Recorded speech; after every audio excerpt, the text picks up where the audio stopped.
Hi, and good afternoon, everyone, and welcome to today's CIHT webinar on how to be successful at your engineering professional review.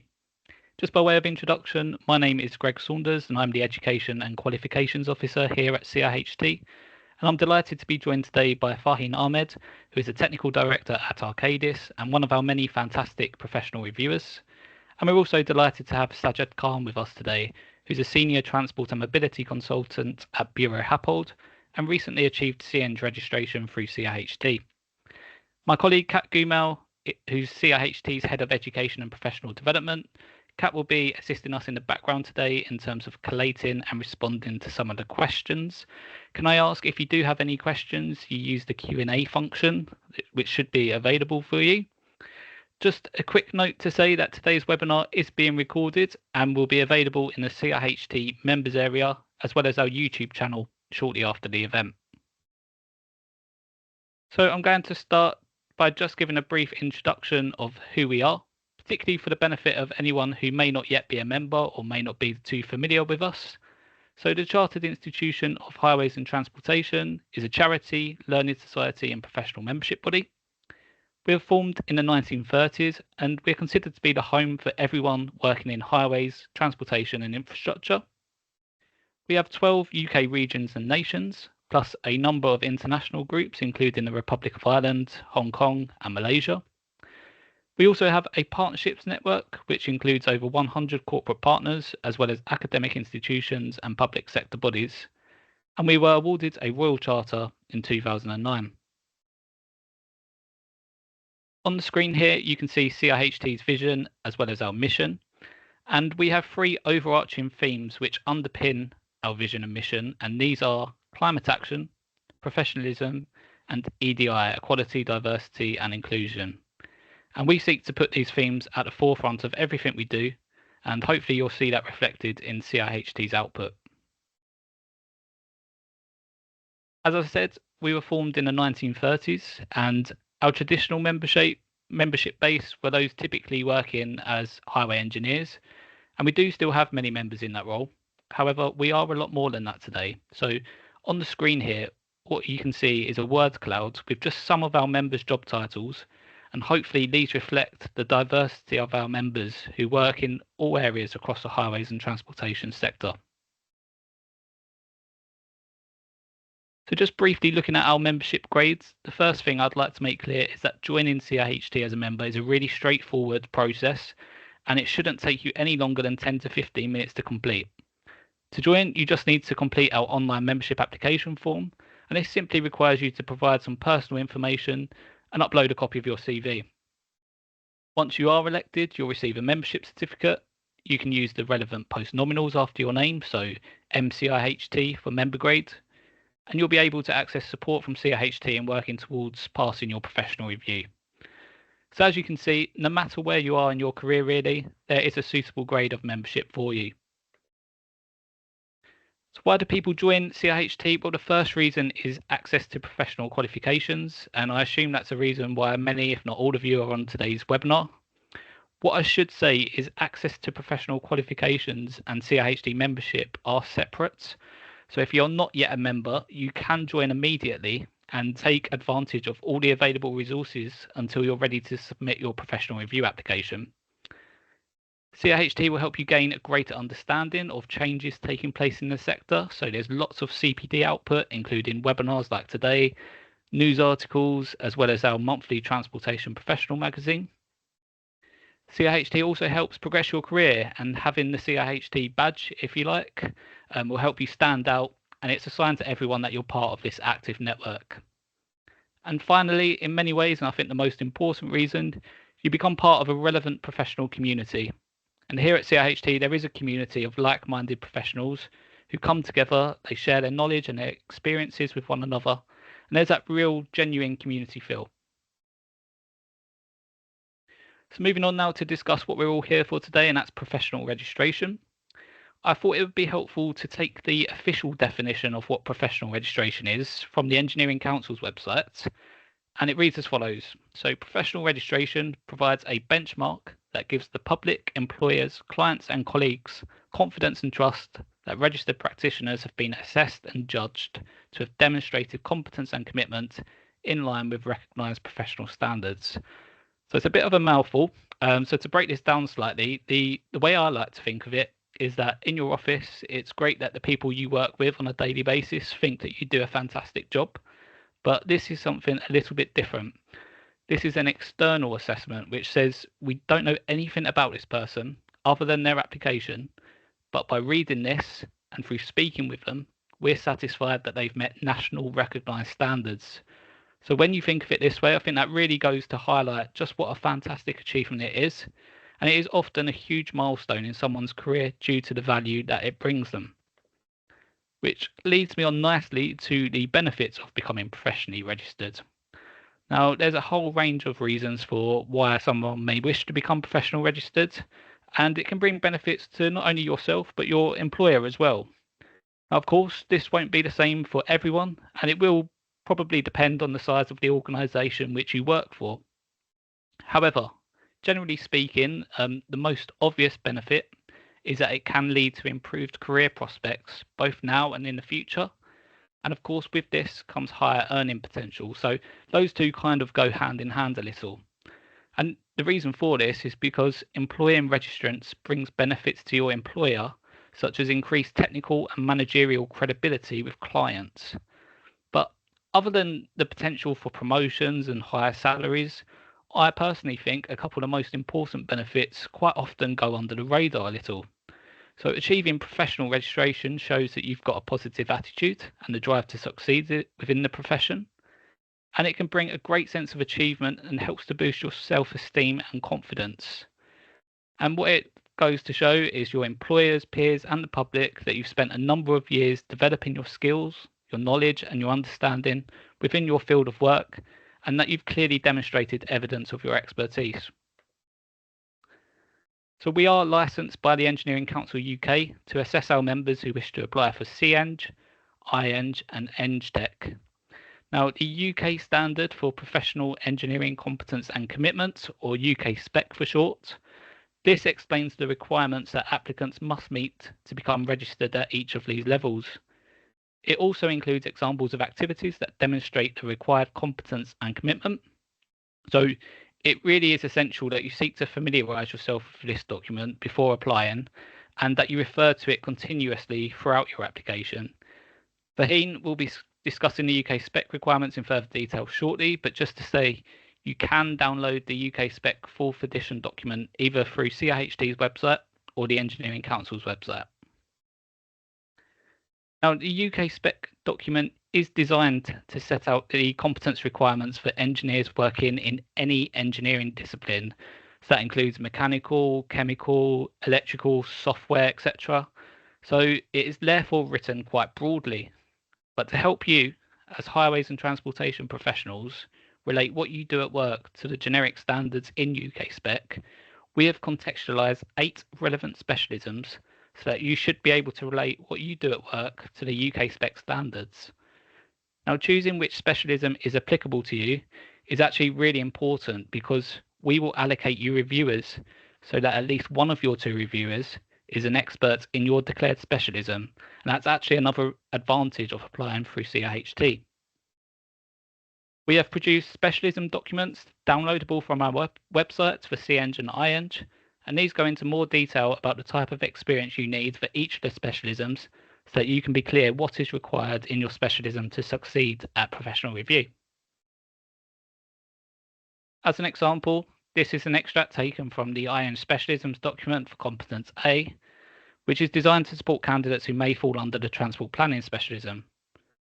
As I've already mentioned, you can use this document not only as a way of helping to confirm the specialism which you wish to declare, but also to identify the best examples of your work to demonstrate your competence and to identify any gaps that you need to fill before you're ready to apply. CIHT has also produced an experience and evidence tool for each level of professional registration, and you can use these tools to help measure your engineering competence in your specialism against UK spec and identify any gaps. So what this template does is it's transferred the examples of evidence provided through UK spec for each competence, and it allows you to populate this with your own examples. Now, just to say, this isn't actually part of the final application, and it does not need to be submitted to us, but it really is just a useful way in which to undertake a kind of gap analysis and understand any areas which you may need strengthening before making an application. Now, one of the main benefits of joining CIHT is access to our online learning platform called CIHT Learn. I won't go into too much detail, but essentially this platform is available to our members anywhere at any time, so via Android phone, tablet, laptop, computer, etc. What it does is it allows you to access free and low-cost educational content at your own convenience. So you can start learning immediately or at a time that is convenient to you. It delivers online courses in convenient bite-sized pieces to ensure engagement and to fit around your schedule. And the training uses a mix of animation, games, video, and interactivity that tests for your understanding as you progress through each course. All of the digital learning content is created and reviewed by leading highways and transportation sector experts and is accredited by the CIHT.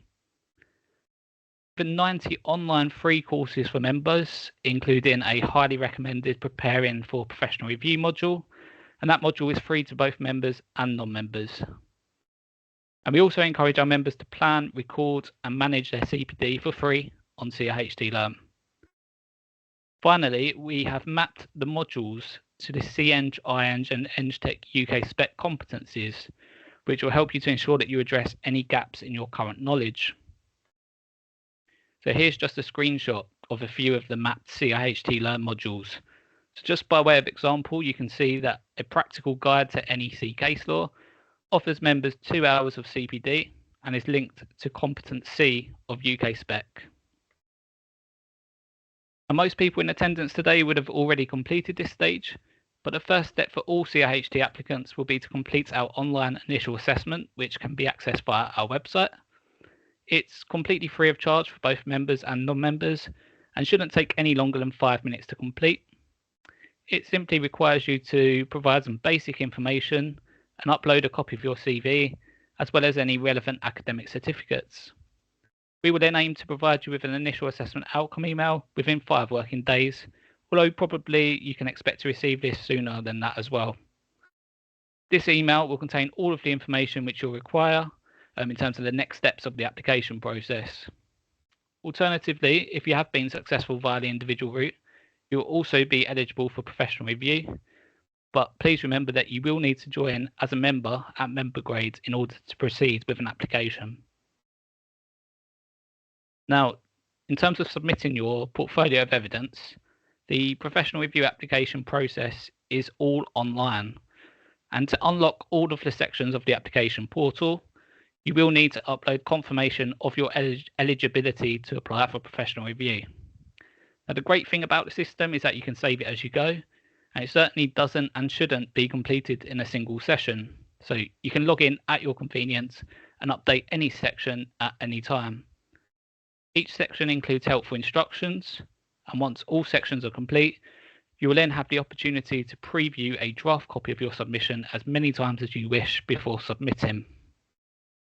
The payment of the assessment fee is also carried out via the portal, and once submitted, you'll be provided with a PDF copy of your application. The education team will then carry out an admin check to make sure everything's in order, and will unlock your application form if anything appears to be missing. What I can guarantee is that you will receive close support at all times from the education team. So before I pass over to Farheen, I just want to quickly mention sponsors. You will need 2 sponsors at the level being sought or above. These individuals must be registered through any professional engineering institution, but they don't actually need to be CIHT members. So hopefully that kind of opens things up a little for you. The most important part is that your sponsors must review a copy of your application before submitting. And both sponsors must also complete a sponsor authentication form, which includes a statement of support for each UK spec competence. Just to say, unfortunately, we cannot put you in contact with sponsors as they must have worked with you in a professional capacity. However, if you are looking for a mentor, that's certainly something we can assist with. So just to end, further information about all of our upcoming submission deadlines, our interview dates, as well as our fees, can all be found on our website. We're excited to announce that we will soon have a brand new online mentoring platform for candidates to easily match with a suitable mentor to support them with their professional review application. And that's going to be launched in the very near future, so please do watch this space. And finally, if you have any queries at all, please feel free to contact us via email at education@ciht.org.uk. So that was a kind of whistle-stop tour through membership and professional review, and I'll now stop sharing and hand over to Farheen.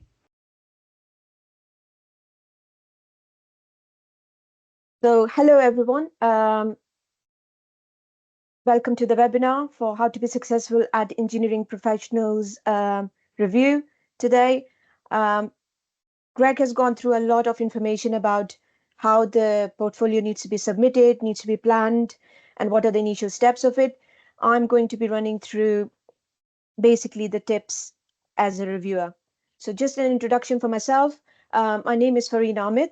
I'm technical director in Arcadis, and I'm a chartered engineer with over 23 years of experience, mainly in design and management and delivery of large high-vis projects in UK, and I've also worked on projects outside of UK as well. I have been a professional reviewer since 2023, so it's been like a couple of years, but I've gone through a number of CIHT professional reviews, both for CEng and IEng levels. I'm also a member of CIHT West Midlands Committee since 2016 and currently holding the position of Vice Chair in the West Midlands Committee. So why I became a reviewer? So a couple of things which made me think about why I should be taking that role. So contributing back to the profession.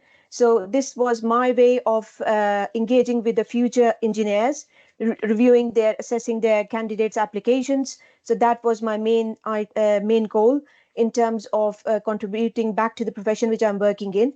Enhancing skills through CPD. As everyone needs CPD, it doesn't matter if you are senior level or if you are at junior level. CPD is one of those things which you should be having when at any level of your profession. So because CPD helps you keeping on touch with industry standards, technical knowledge, best practices, along with gaining valuable experience in structured interviews and evaluation techniques as well. Then you have got the network opportunities because I get to know a lot of other people from different organizations, different peers from different organizations. And last but not least is recognition and prestige. Is basically a professional credibility that you're a reviewer. Being selected as a reviewer reflects your expertise and standing in the profession. It demonstrates your commitment and development of the profession and the CIHT mission. So just running through, I know Greg has touched a little bit on Engineering Council UK spec, so I won't go too much into the detail of it, but just running through it in brief, it explains the requirements that people must meet to become registered as engineering technicians or engineers. It sets out 5 broad areas of competence and commitment, and these are the 5 areas. So you have got knowledge and understanding, design development, and solving engineering problems. Competency C is around responsibilities, management, and leadership. Competency D is around communication, interpersonal skills, and E is around professional commitment. Just continuing on that topic of Engineering Council UK spec, it provides useful examples of evidence. So whenever you are preparing for your portfolio of evidence, please do refer back to the UK spec, because some of the things which I found in reviewing the portfolio of evidence is there is lack of evidence. So do go back to UK spec and check the evidence list in there. And this is just an extract from it. So it gives a very clear description of what is required per competency, and what it also gives some very good examples of what evidence will tick those boxes for the competencies. So when you are preparing for each of the competency, just reflect back and go to UK spec and check if you are looking at the right evidence. Following on, it's very essential that the candidates again are familiar with UK spec. A well-written portfolio of evidence will cover all the areas of UK spec and provide good examples to demonstrate your competence. Candidates should work closely with their mentors and sponsors. Now, this is very important item of preparing for your portfolio of evidence. Basically, you should have your mentors and you should have your sponsors, but you don't need your mentors are people who will be looking at your portfolio of evidence and guiding you through what is right. The sponsors are the people who will be signing off your portfolio of evidence. So they are separate people, but the sponsors, we should not be merging them together, because sponsors are the people who will be looking at your portfolio of evidence and they will be signing and putting in the paperwork when you do the submission. And this is just a link for the UK spec. If you can't find it, just this is where it is. Now, importance of portfolio of evidence. This is very critical, because as a reviewer, we get the first thing is we check the portfolio of evidence. Now, just a definition, the CIHT portfolio of evidence is a critical component, because this is the thing which we look at first before meeting you. So it's the application process first step. If you are applying for any of these professional qualifications through the Chartered Institution of Highways and Transportation. So what does the portfolio of evidence includes and why is it important? So it demonstrates your competence against UK spec, like we have mentioned. It's a pre-interview assessment tool. So when as a reviewer I receive it, we have to do a pre-interview assessment check, and that is purely based on the portfolio of evidence. It shows a structured reflection of your experience. So it explains where you have been working, what is your experience, do you tick all the boxes of the competencies? And it shows the evidence through which we can tell that your portfolio of evidence is complete and it is ready and it aligns in terms of evidence, everything which is provided relating with UK spec. Now, as a reviewer, because we see different kinds of portfolio of evidence, so I have created a list of tips, and these are not just the tips because these are the things which I'm thinking of. Different people will have different ways of doing things, but some tips which we find in consistently, like they are common between different portfolio of evidence. So these are few of them. So just relating to the contents of portfolio of evidence. So first part of it is CV and academic record. Now, what we have seen in a lot of the portfolios is the CVs which come through are sometimes like your bidding CVs, which you use for your companies, or some company CVs which has got information which is purely for the company you're working for. So the advice I would give is never use those kind of CVs. Create a bespoke CV for your portfolio of evidence, because it should be focused on your CV should also flow to the competencies which you are trying to demonstrate in your portfolio of evidence. And it is not like we do not read the CV. We do read the CV, and if it links with the UK spec and the competencies highlighted, it makes us give the it gives us the confidence basically that you are on the right track. UK spec evidence forms, again, 500 words per 5 competencies. Clear mapping of your experience to the competencies. Like I said earlier, it needs to be mapped in terms of how you have shown clear evidence. CPD record is very important, but there is some gaps which people do miss in the CPD. So it should cover the past 2 years prior to the review. Please include health and safety training. And it is very important because we do check about health and safety training, because it is very important, a part of your work. Health and safety should be embedded in everything which you do in your on your project. So it is not a part which is an add-on. It should be embedded in the evidence which you're providing. The other thing is self-learning is permitted and to be recorded, but you need to be considered how many hours you're allocating. So if it's very significant amount of hours recorded, which is very excessive, you might be challenged by the reviewer. And what you're putting in your CPD, we might ask questions about it. So be careful what you put it in your CPD. You should be able to answer questions around it. Now coming to the last one, which is the technical appendices.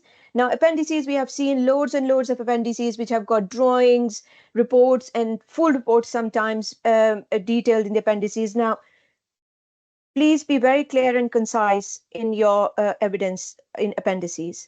They should be relevant and concise. They should not be full reports. They should be extracts from the report which show your evidence and not just random extracts. Drawings can be provided, but they should be legible, because if they are blurred and if they are very, very like big, we cannot read them. That does not make any sense of an evidence in the appendix. Candidates should check the final PDF of the portfolio prior to submission, because we had this challenge. PDFs of us submitted, we received them, and then there were some missing links and everything in there. So please do check that what you're submitting as the final PDF of portfolio has got everything which you want to submit. Other items within the portfolio to include, which you should be reviewing and checking, are the organogram, SWOT analysis of your current position, PDP for the next 3 years. So make sure you plan ahead, think about what needs to be done, what you're thinking of doing in the next 3 years. It should be realistic, it should be smart, because you can be challenged around it as well. Supporting statements from your 2 sponsors, and copies of academic qualification, and 1 page of your project presentation, which obviously you will do before you do the in the interview. You will do the presentation, and then we will do the question answers.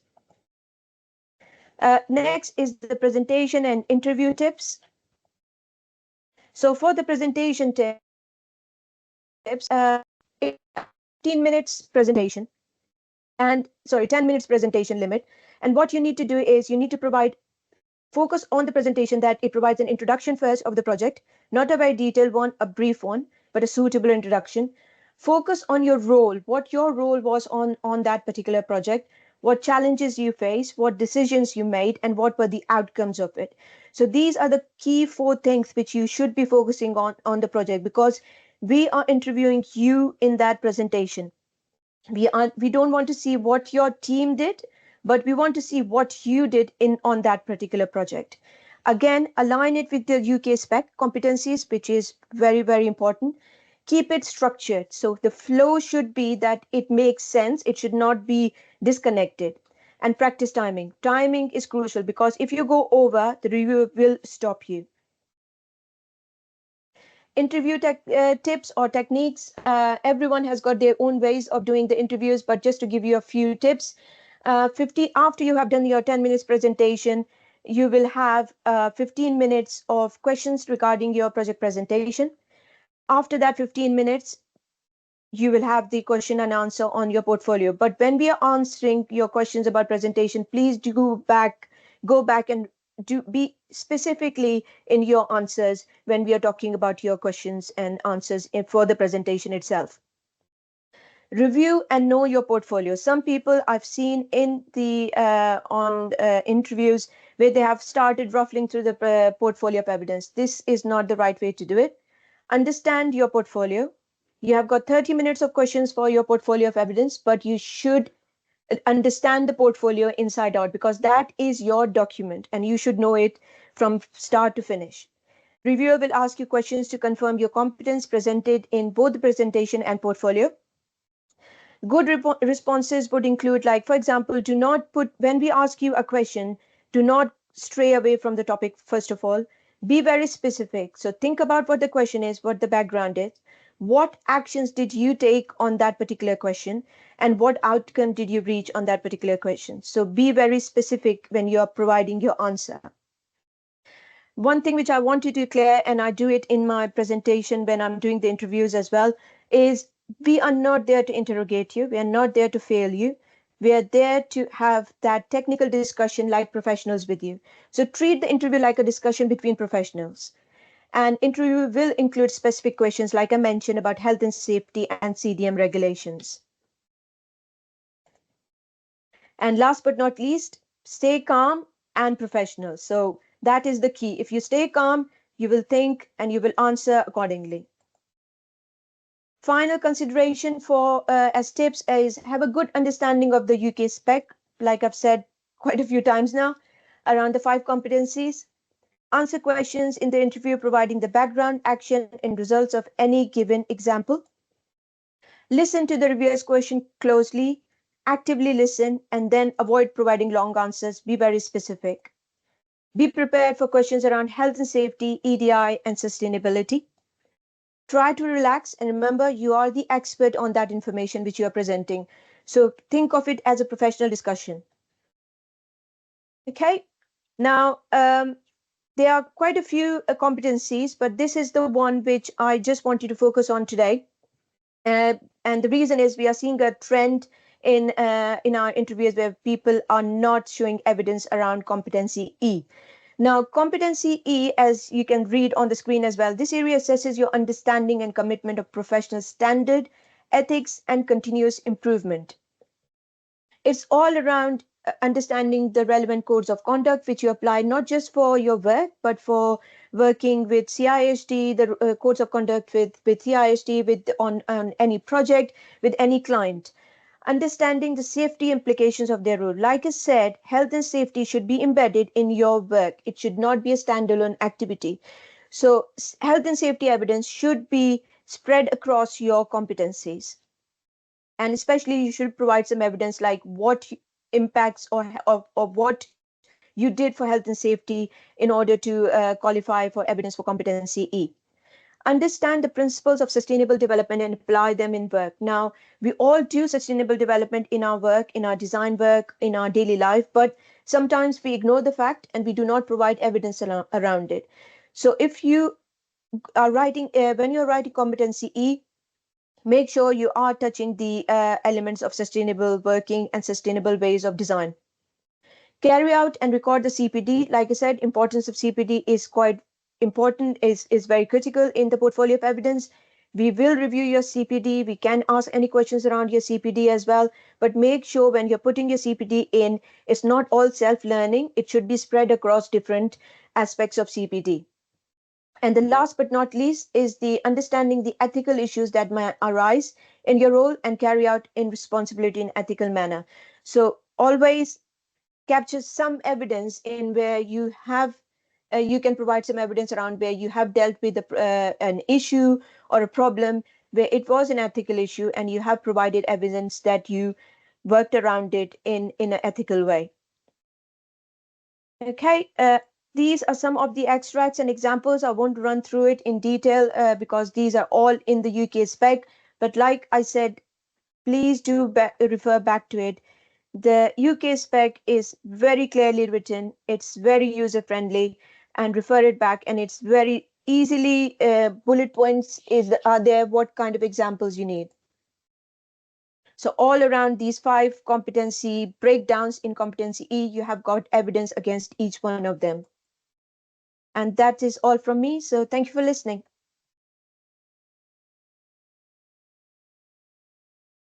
Thank you, Farheen. I'll hand over swiftly now to Sajjad, if that's okay. Thank you very much. Thanks, Greg, and thanks, Farheen, for that presentation. Thank you for covering quite a lot of the stuff that we wanted to get through today. So it's been really useful to hear from a reviewer and from CIHT themselves.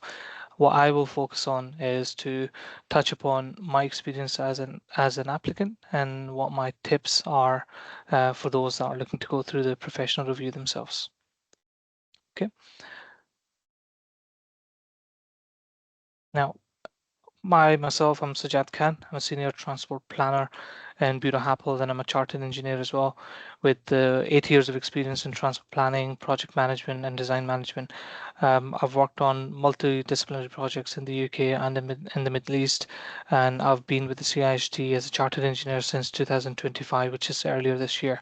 I'm currently based in Riyadh, Saudi Arabia, originally from Scotland when I moved from Scotland during the World Cup, FIFA World Cup, to Qatar to work on the stadiums, and then from there I managed to relocate to Saudi, and I've been in the Kingdom of Saudi Arabia for 2.5 years now, and I've been working on some really exciting projects here, such as NEOM, the Riyadh Expo coming up, some headquarters in Dubai, Makkah City Master Plan, and so on.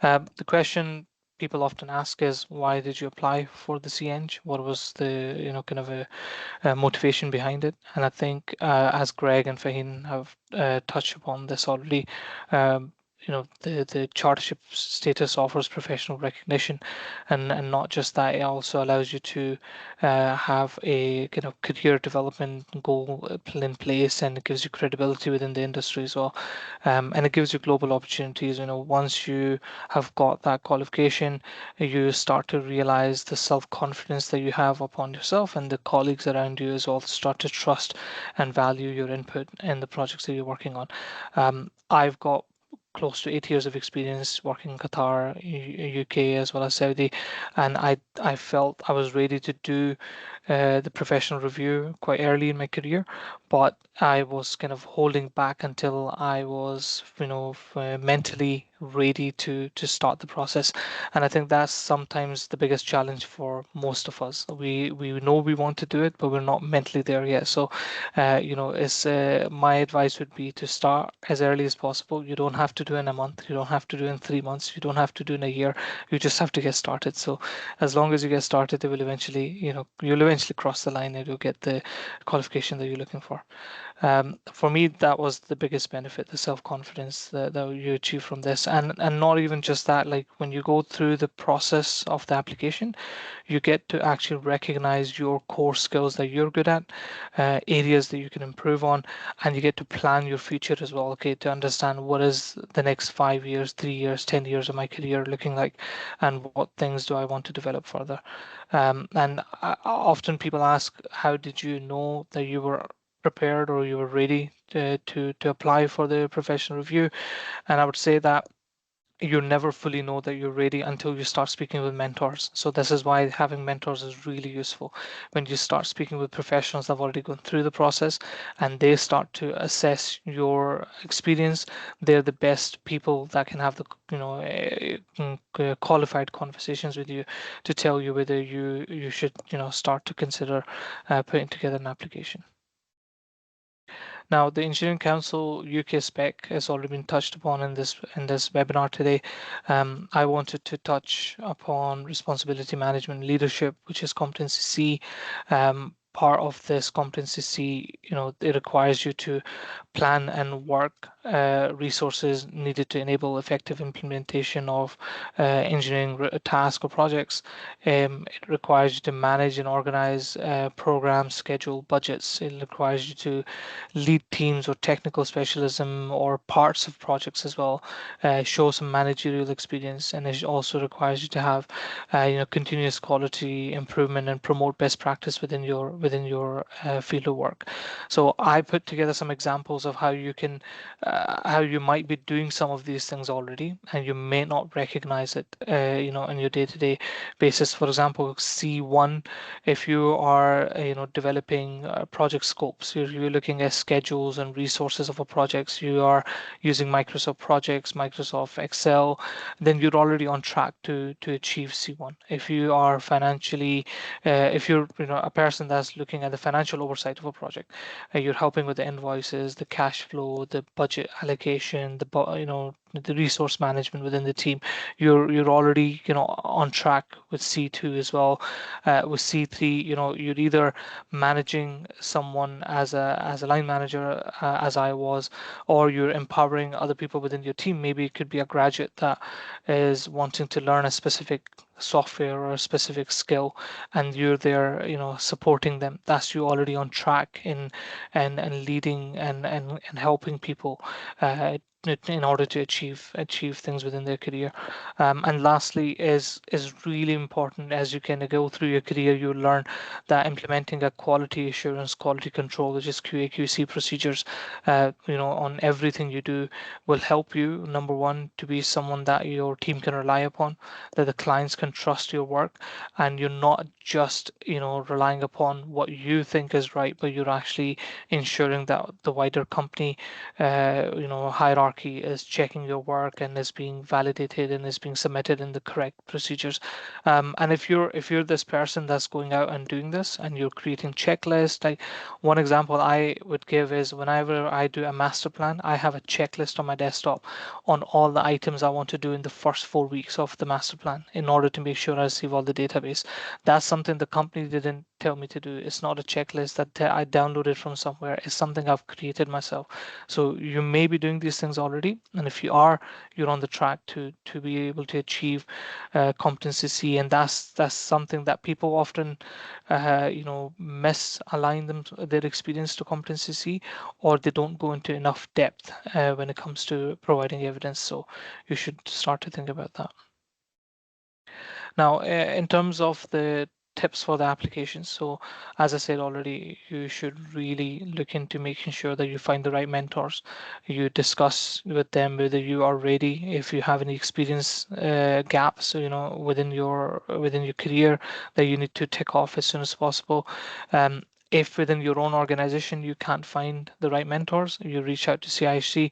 I personally benefited a lot from the CIHT education team, like Greg. I'm really thankful to him and the team for connecting me to the right mentors that not just guided me, but literally, helped me to understand what is the steps I should take, how my experience applies to the different competencies, and what specialism fits my experience as well. So it's really good to be able to identify those mentors and set up meetings. One thing I would advise, which is something that I do with the graduates that I manage within the team as well, your mentor is not there to babysit you, so they're not going to chase you up. They're not going to ask you every week how things are going. You're responsible for making sure that you respect their time. You turn up to the meetings. You email them prior to the meeting with the questions you have. You make use of the time that you're getting from them, and as long as you do that, the mentor will give you the most valuable insight. And if you don't do that, then the mentor, will kind of focus on other candidates that are a bit more serious about the application. So you should take that into account. The online application for CIHT is actually pretty straightforward. It's a lot more easier now than before. As Greg mentioned, you can go into the application at any time, input the information into any of these subcategories, and then save it and come back later on, throughout your process as you're going through it. And as you can see in the screenshot provided here, so once you've completed all of that, your interview is done, your interview has been attended, registration has been confirmed, you can download your final portfolio, and then you get your qualification assigned to you. So it's a really useful tool.